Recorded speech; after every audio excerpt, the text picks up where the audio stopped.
ask me all the time, are there things you wish you had done differently on this expat journey? Is there anything that if you were to go back and change it, that you would have done it differently? So I started thinking about that and I said, well, there are a few things that were kind of a surprise to me. And as much as I am a planner, it was like, oh, okay, okay. So let's have a conversation today about 10 things that I wish I had known before retiring abroad. Let's go. You know, moving abroad requires a lot of preparations. And I teach people to do the work beforehand, to take the self-assessment, get the checklist, and just make sure you're systematic in your planning and execution. But it doesn't matter how well you prepare. Some things are going to come up to make you say, oh, even though I prepared for this, I didn't see this coming. All right, are you ready? Are you intrigued yet? Great. In case you're new here and you don't know who I am, my name is Maggie. I am a retired nurse, a nurse practitioner, and I have been retired in Panama, the beautiful country of Panama, for almost 3 years now. I am also the creator of SWRA, Single Women Retiring Abroad, a group of sassy older ladies who have made a conscious decision to live their last days here in Panama, create community, reinvent ourselves. But ultimately, we want to create a model of aging abroad that is sustainable and affordable. If any of this is of interest to you, I invite you to give the video a thumbs up, like it, share, subscribe, and hit that notification bell so you know wherever I, release a new video or I go live. Getting into the mindset that you want to retire abroad. I was talking to a friend who's here this week, and I said, when did you start thinking about it? She said, oh, over a year ago. And I'm like, because there are some sisters, some people who have moved abroad, sight unseen, just packed their bags and left. Now, I am not that brave. I do believe in a certain amount of preparation. But what are the 10 things that I have come up with? I'm sure there are more, and they are in no particular order. Some things that, regardless of the amount of planning that I did, when I came face to face with them, it was like, wow, okay, that is a surprise. The first thing I think about is fear can be paralyzing. And I see it in the sister that I talked to on the phone. Now, we are living in a time and space right now where people feel a sense of panic. So some of them are able to overcome that fear. But some things that now I see in some of the sisters that I counsel with is that some of them are unable to move forward because of the fear of the unknown. Now, I'm not that person. I'm a risk taker, and I have a certain amount of courage to go. But it's not easy to leave everything that you know and then move to a new country, move into the unknown, and especially in your sunset years, in your older years. When you're in your 20s, you go to the Peace Corps, you travel to Europe, you backpack here, backpack there. It's adventurous and an adventure, and you're open to it. But as you get older, it's not so easy, even though there are people who are doing it. But what I've come to realize is that that fear can paralyze you and keep you from exploring and enjoying what could be something bright, good, and beautiful. The other thing that I think about is that now that I'm, looking backwards, I wish I had known that faith would carry you through. Now, let me unpack that for you. I am a Christian. I'm a spiritual person, and I think I practice a fair amount of faith.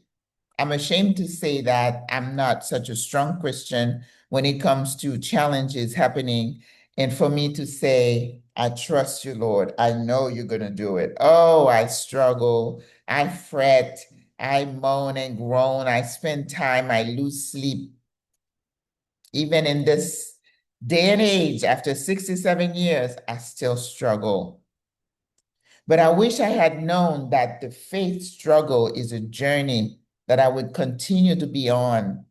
Because regardless of how much you prepare for your retirement, you're going to be challenged in ways that you did not foresee. I think it's a myth to think that if I plan A, B, C, D, I check everything on my checklist, that no more surprises. Nothing else can happen that surprises me. How's that working for you? No, for me, it has been a journey of surprises. The good thing is that I'm able to shift and say, okay, because I'm a planner, I'm a fixer. When the problem comes, it's like, okay, let's do the homework. Let's look at our options. And then by the process of elimination, which is the most feasible, let's go with it. I am that person. I'm that left brain. Data, analyzing, yes. But also, I am blessed that I don't get caught in that analysis paralysis, that I don't have to have all the T's crossed and all the I's dotted and have all the answers.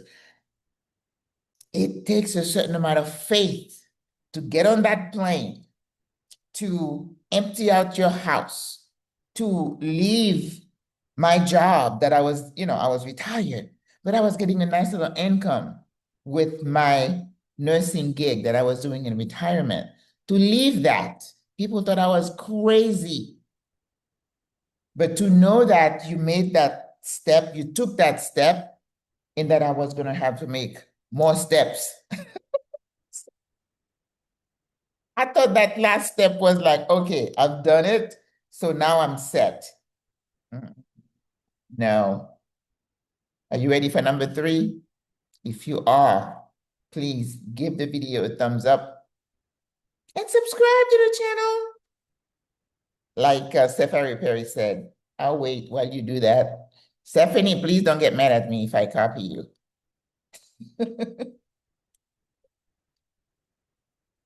But from what vidIQ is saying, that it's that the number of subscribers, YouTube keeps you on your toes. It's like when you think you've had this algorithm and you've cracked the code, they flip the switch and they change it on you. I haven't figured out anything. I'm just going by faith. I record and let it happen, whatever happens. Because I certainly haven't mastered the skills of becoming a millionaire. I've been working for 40 some years and I'm still like day to day to day to day. So, but I know I'm in the majority, so I have company. Number 3, something that I wish I had known, that finding paradise in retirement is a myth. No place is going to be paradise. Well, we get caught up in the work culture in the Western world. You almost feel trapped, like you're being caged to work all those years. So your ultimate goal is to escape when you get to that age, that you run out of there, right? To retirement. And of course, you're looking to, and especially when you decide to go abroad, it's like, I'm looking for that paradise. I'm going to Mexico where I'm gonna eat fresh food and they're gonna play the mariachi. I'm gonna be going to the beach. Your vision of retirement is a little bit slanted, sir, because finding that paradise, when you get there, it's anything but. People come here and they complain about crime. They complain about the trash. They complain about noise. Have you found the paradise yet? What was your mindset when you chose Panama, Ecuador, Costa Rica? What were your expectations? Did you find that paradise? It's a myth, sis. So knowing that ahead of time so that when you are in it, you're not disappointed because it's going to affect how you live your life in this new environment, in your new community. Number 4.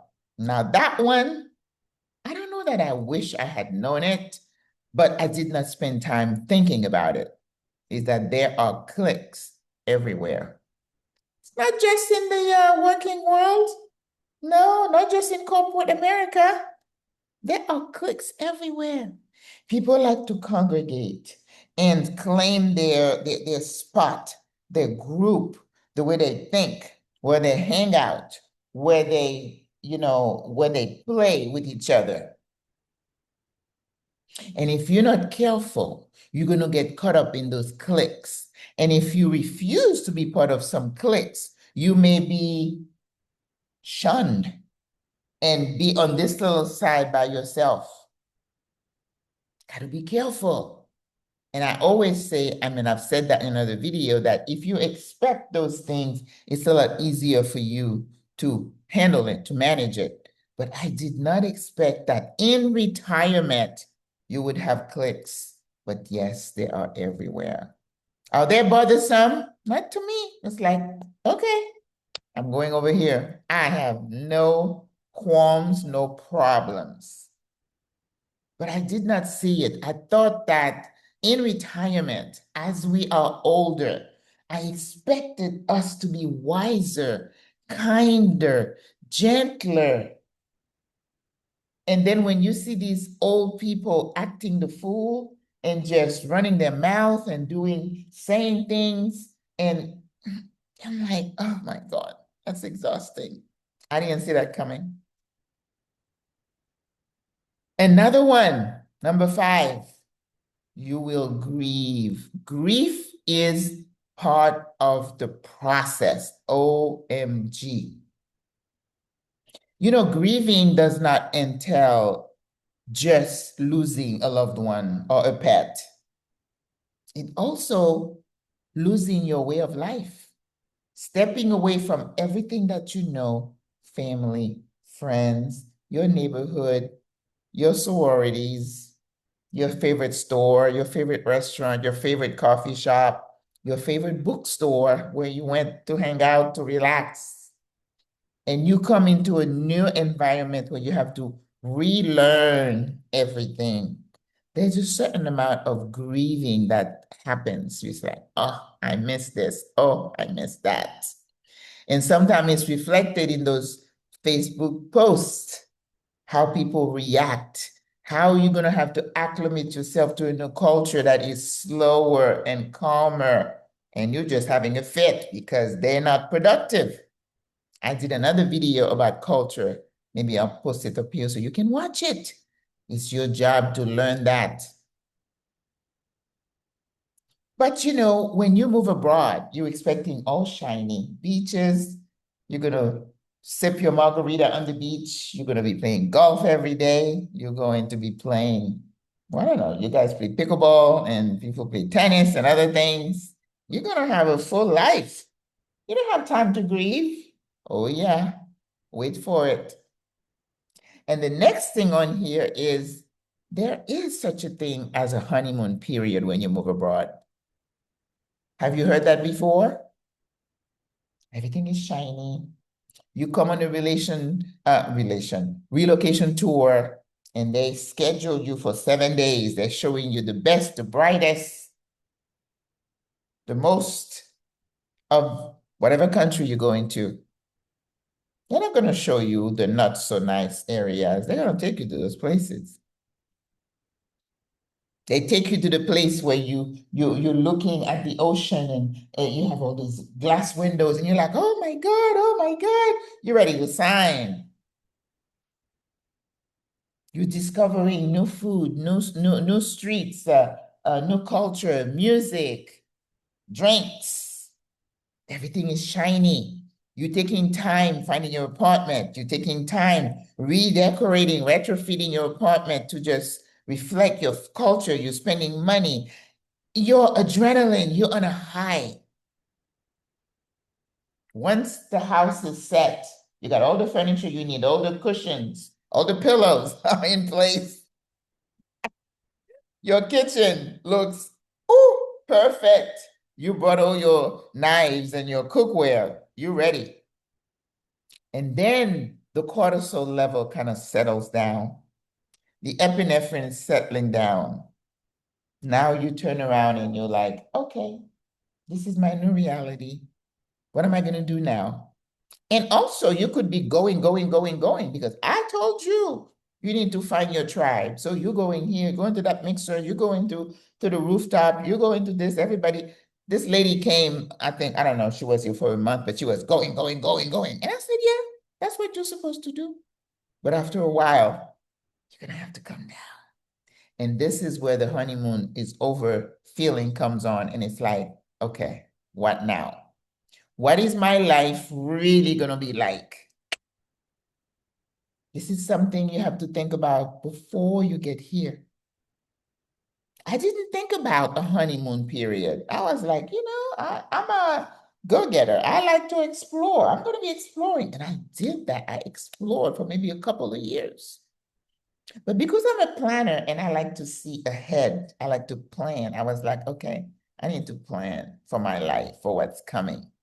And I think you should do the same. Don't get caught unaware. Don't let it be a surprise to you because the honeymoon period will be over. I think maybe 6 months or so. For some people, it might be longer. For some people, it might be shorter. I don't know how you move, right? Because decorating your apartment could take a little while. And you're in Panama, mañana. That might take a little while. Financial habits will carry through retirement, good or bad. If you are a planner and you're restraining your spending, you really watch your budget, that's going to continue. If you are a spender, you were a spender pre, you're going to be a spender post. How does that work for you? A lot of us, when we're looking at retirement, remember, retirement is that escape route. We just can't wait to get through that door and be free. And when I say be free, I mean, let's go on a trip to Colombia. Let's go to Costa Rica. Let's go here. Let's go there. Oh, yeah. We go into all those events and the live shows. Yes, spending.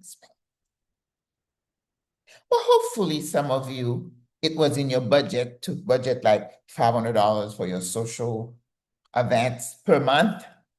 But the majority of us, we can afford that. But the newness, and because you're trying to belong, you feel pressured to attend all these events and spend.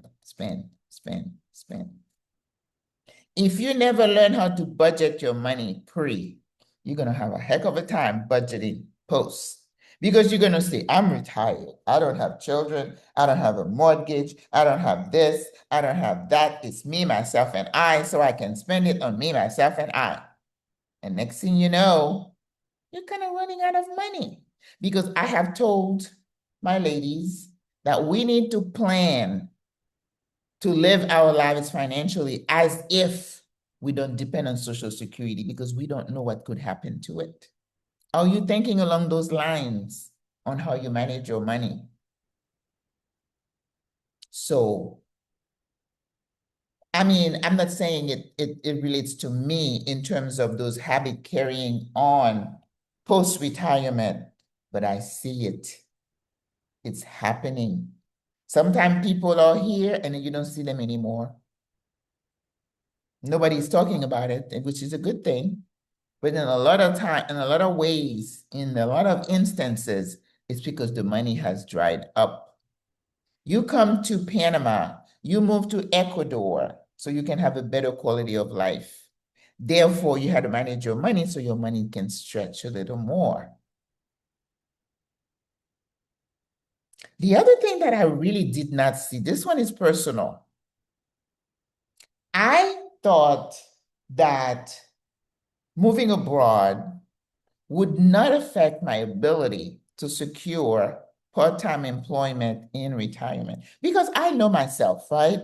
I know that I could not be a full-time retiree doing nothing. I don't golf, I don't play pickleball, I don't play tennis, I don't play card.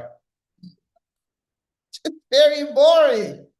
So, and I need to fill my life with projects. I wrote something in the Facebook group this week that they did research to show that if you are a planner and you set goals in retirement, it reduces the risk and incidence of cognitive decline because you're keeping yourself energized and involved and you're making plan, you're using the brain cells that you have left. And I knew that was me. No one needed to tell me that. Before I left, I was teaching at a university, and I absolutely love teaching the students, looking the aha moments, their eyes open, and you see the difference, the growth from the time they came to your class, just like not knowing what to do. And then towards the end where they're like, they can just say, okay, what do you think? And the critical thinking is, oh my God, there's nothing better for a teacher to see your student really getting it. And they were young. So I expected that to continue in retirement. I did not expect that I would find companies saying, oh no, you have to be here on the ground. Even if it's a remote job, you have to be here. Telemedicine, oh yeah, in theory, we talk about it, but really, you need to be on site, at least in your home. And it's a hybrid. I mean, you have to be part-time in your home and you have to come to the office. I did not anticipate that it's going to be almost impossible to secure part-time employment based on my skill set. As a psychiatric nurse practitioner, I thought I could continue seeing patients virtually. In fact, I'm in the process of letting go of both my nursing licenses because I renewed them once or twice. It's like, if you don't secure employment, why keep them? That was an aha moment. And that's where the ability to shift comes in. Things I knew, I wish I had known to prepare for.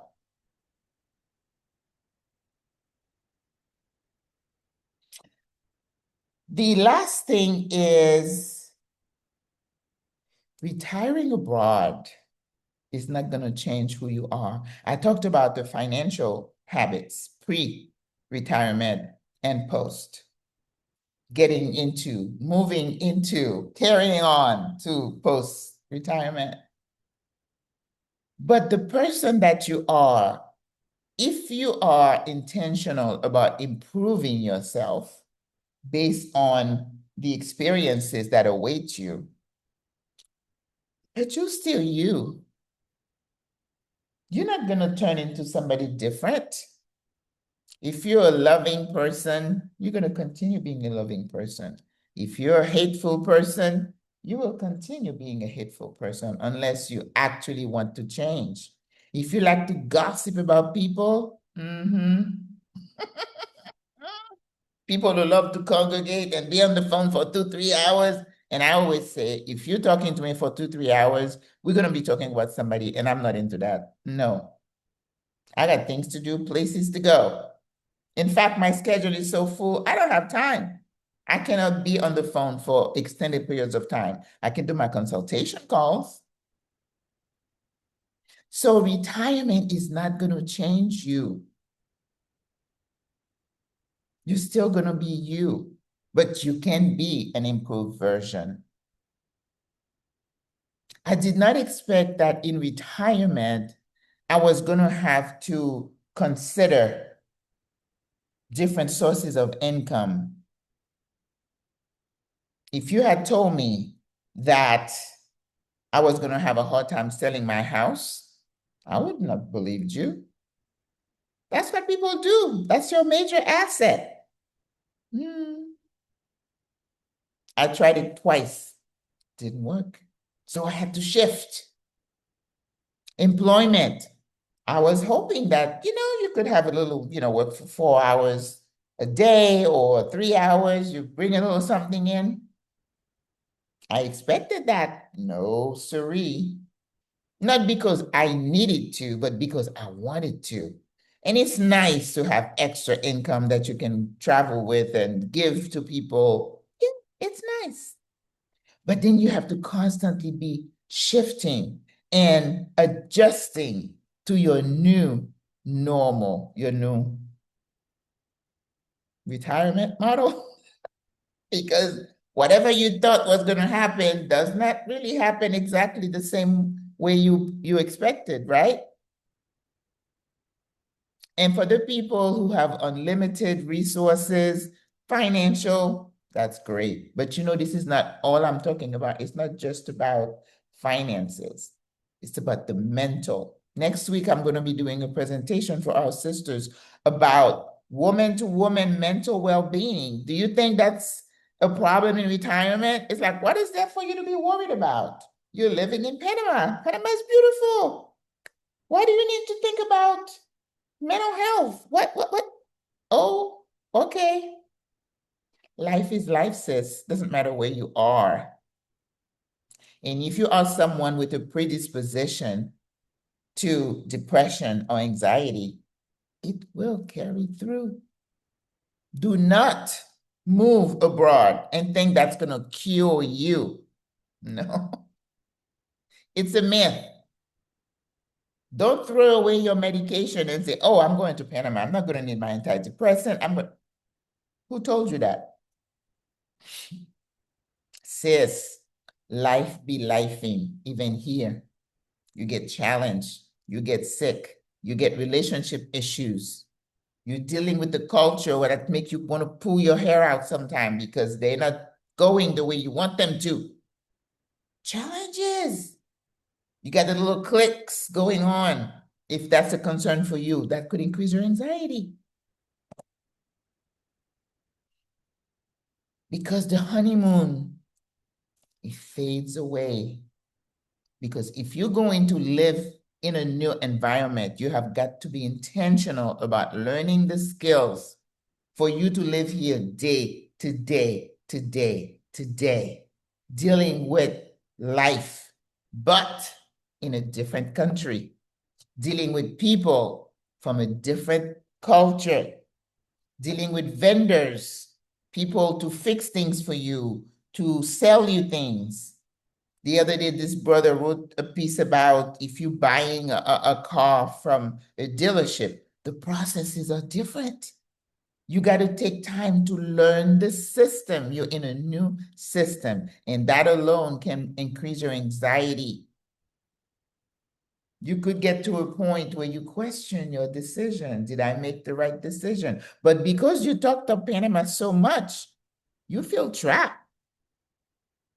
How do I tell my sister that I'm starting to question my decision?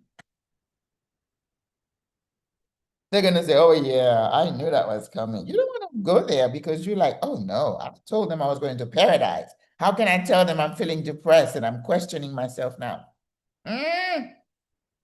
You got to set in your mind what you're going to do.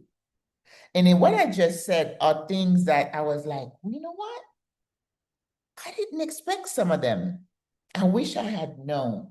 And if I had, would that have made a change in my decision? Would my decision have been different? I don't know. I don't think so. I don't think so.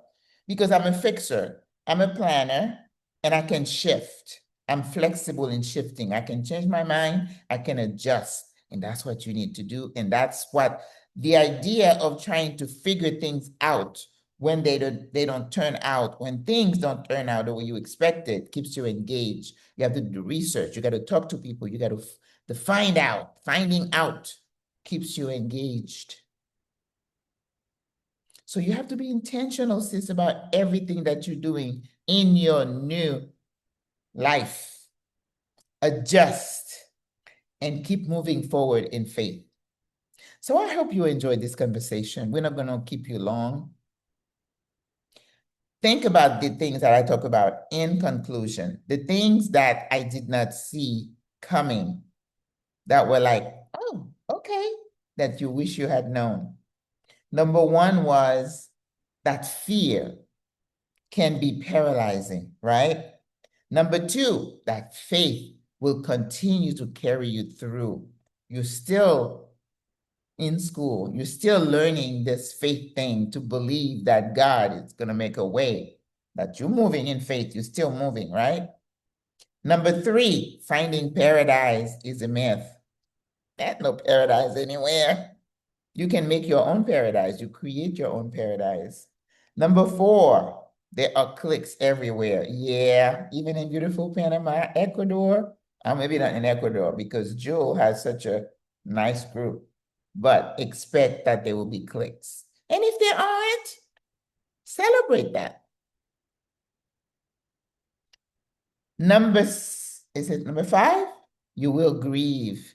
Grief is part of the process of moving abroad. Don't believe that when you move, it's going to be, oh, you're going to be happy all the time. Life be life, sis. Number six, oh, I think I missed that one. Learning a new language can be a challenge. I speak some Spanish, but boy, I see it. Because you decide to move to Panama, somebody told you, oh, you don't need to speak Spanish. There are so many people who speak Spanish, you'll be fine. And in most instances, you're all fine. You have your Google Translate, like your security blanket that you keep it up here.